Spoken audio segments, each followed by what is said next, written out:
السلام عليكم ورحمة الله تعالى وبركاته. مرحبا بكم معنا في القناة. اليوم ان شاء الله غنشوفوا هذه الوصفة جديدة. عندنا هنا الرز بالدجاج كيجي على هذا الشكل زوين شكلا ومذاقا.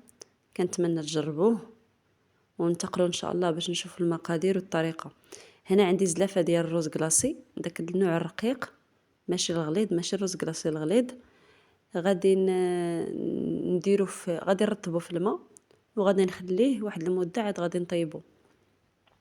بالنسبة للرز ممكن تستعملوا اي رز باستثناء الرز الكلاصي الغليظ وداك المهرس. هنا عندي الكوكوط ديالي، غادي ندير فيها نص كاس ديال الزيت، نص كاس صغير ديال الزيت. ممكن تخلطوا الزيت البلديه مع الروميه. هنا عندي تقريبا يعني واحد بصله ديال متوسطه مقطعه على هذا الشكل. غادي نشحرها، يعني غادي نطيبها شويه في هذا الزيت حتى تدبال، ومن بعد غنضيف عليها الدجاج، ثم غادي نضيف ليها التوابل ديالها.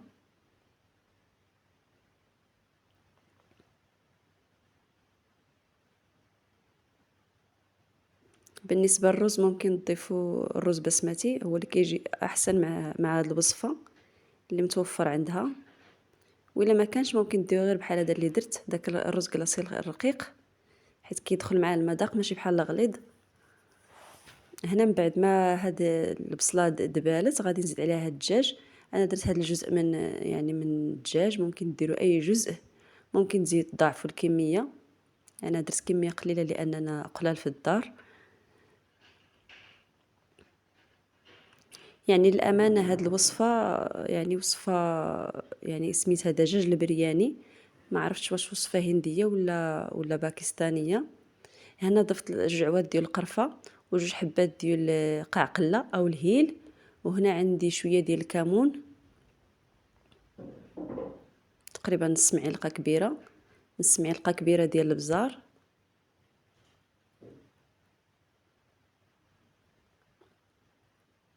هنا عندي تقريبا راس معلقه كبيره ديال السكنجبير، واللي بغى يدير كتر يديرو. هنا عندي شويه ديال الملحه، كتكون على حسب الذوق. ثم عندي هنايا نص معلقه يعني ما كاملاش، نص معلقه ديال قزبور يابس مطحون. هنا عندي راس معلقه ديال القرفه.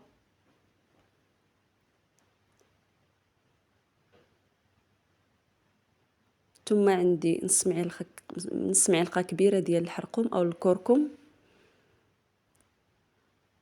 وهنا عندي نص معلقه كبيره ديال التحميره. هاد الوصفه كيدار فيها ايضا البديانه، وكدار فيها واحد جوج حبات ديال القرنفل، وكيدار فيها داك الليمون الصغير اليابس. هادو كلهم كيداروا فيها، ولكن انا ما توفروش ليا، يعني اكتفيت بهادو. حتى هادو يعني عطاو الوصفه مذاق زوين بزاف. هنا غادي نزيد واحد كاس صغير ديال الماء باش هاد العطريه ديالي ما تشوطش ليا، وباش نعطي واحد الفرصه باش تندمج مع العناصر الاخرين. غادي نحركوا هاد الدجاج شويه ونحاولوا نشوفوا ياك ما لصقاتش هي العطريه مع القاع ديال الكوكوط. نحركوا العناصر ثم غادي نضيفوا باقي المكونات اللي عندنا.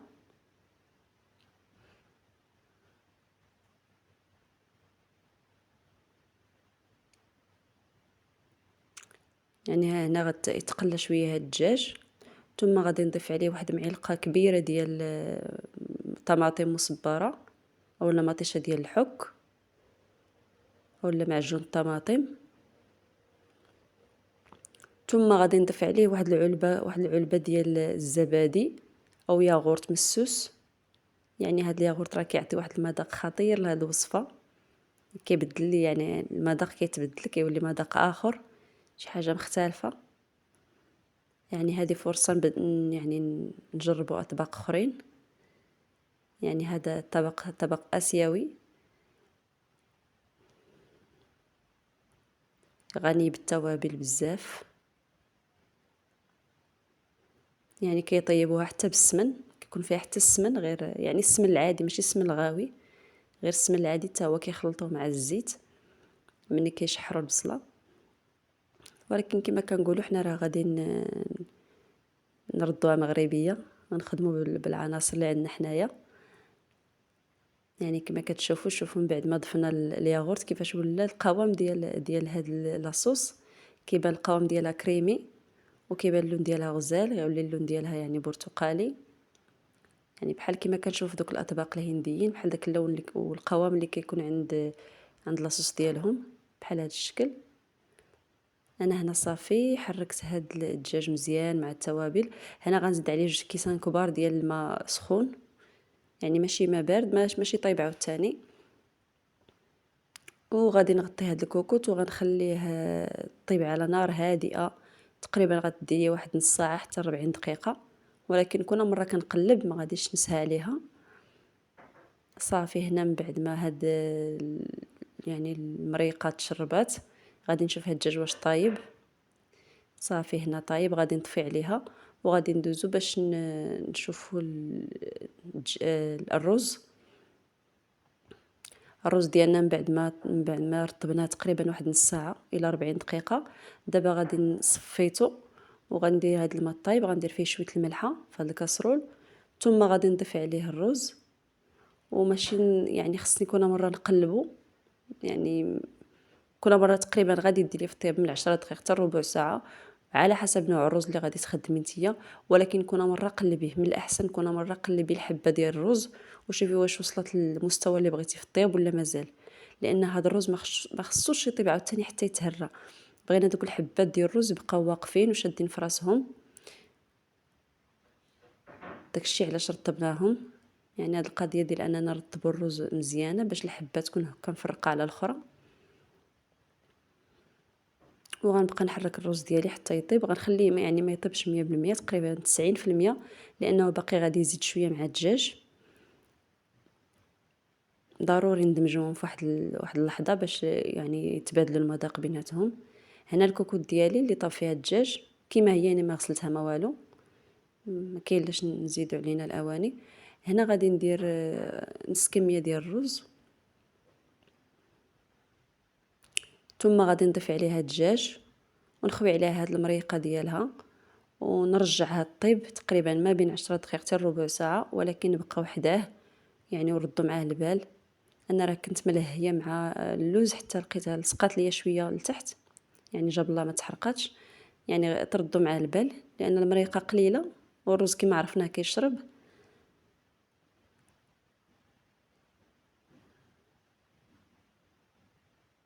صافي غادي نرد عليه هاد المريقه ديالو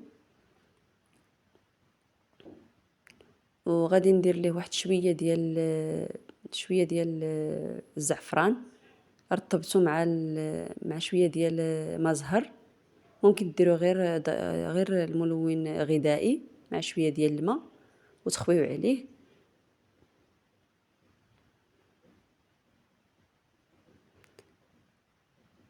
صافي هنايا غادي نرجعوه ان شاء الله يطيب، باقي غيزيد مده قليله، يعني ردوا البال معاه ما نسهاوش عليه حتى يتحرق ولا حتى يطلع منه ريحه الشياط.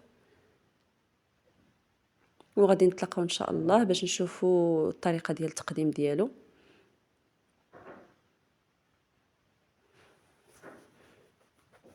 هنا الزعفران ديالنا ماشي ضروري، ممكن غير ملون اصطناعي، ممكن بلاش كاع من هاد الخطوه.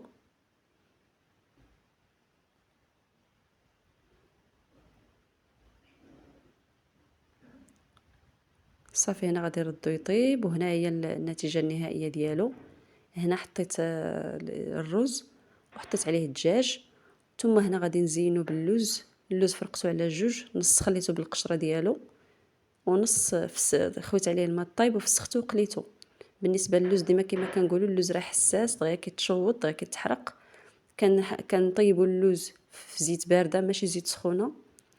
بالنسبه لهذا اللوز اللي ما فسخناش راه كيكون يعني كيتاثر اكثر، كيتحرق اكثر من اللوز اللي مفسخ حيت كيكون هو ناشف. نردوا معاه البال. صافي هنايا غادي ندير الكميه اللي عندي، ثم غادي ندير شويه ديال الزبيب غير غسلته، ما خويتش عليه الماء طيب، ما سلقته ما والو. اللي بغى يسلقو يسلقو. صافي هنا كنزين بهاد الحبات ديال اللوز. انا اختاريت انني نفرقوه هكا باش يكونوا عندي الالوان، يعني هاد اللون القهوي واللون هكا ذهبي. ثم هنا هاد الزبيب، يعني المذاق ديال الزبيب جا زوين بزاف مع الدجاج. وخلاص اللوز راه ما ندويوش عليه، هو راه شاكل راسو. ثم هنا من بعد غادي نزين بواحد شويه ديال القزبور باش يعطيني واحد اللوين خضر. وصافي هذا هو الطبق. كنتمنى الا كانوا كيعجبوكم هاد الوصفات ديالي والاطباق ديالي انكم تدعموني بالاشتراك وباللايك وبشي كومونتير زوين. كيكونوا هادو هما اللمسات النهائيه ديال الطبق ديالنا. كنتمنى تجربوا هاد الوصفه وتردوا عليا الخبر، اكيد غتعجبكم بزاف. وهذا هو الشكل النهائي ديال الطبق ديالنا من بعد ما زيناه. كيكون هكا، يعني هاد التزيين راه ماشي من لا شيء، هاد التزيين راه كيعطيه مذاق. كنتمنى تجربوه، والى اللقاء ان شاء الله في شي طبق جديد. والسلام عليكم ورحمه الله.